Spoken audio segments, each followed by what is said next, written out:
ऐसे में डायग्नोसिस फिर कैसे किया जाए?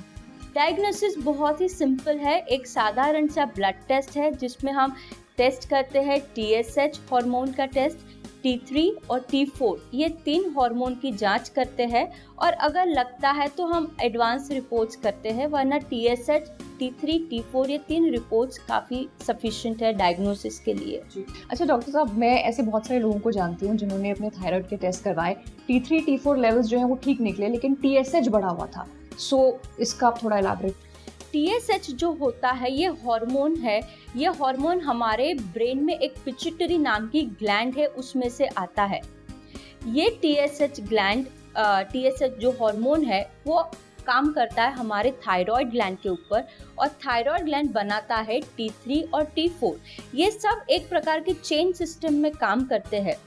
तो जब आप ब्लड टेस्ट करवा रहे, आपका T3 T4 नॉर्मल आया है लेकिन आपका TSH डिस्टर्ब्ड है, लेट्स से आपका TSH 5 या 6 का वैल्यू आया है, तो ये 5 या 6 की वैल्यू जो है TSH की बहुत इम्पॉर्टेंट करती है कि हमारा सामने मरीज कौन है।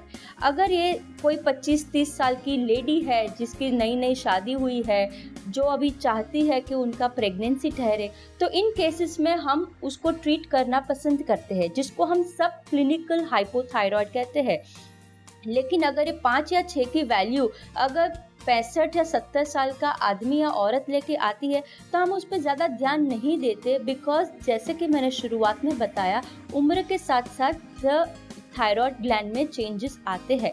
तो ये 6 और 7 की वैल्यू उस एज में हम ट्रीट नहीं करते हैं।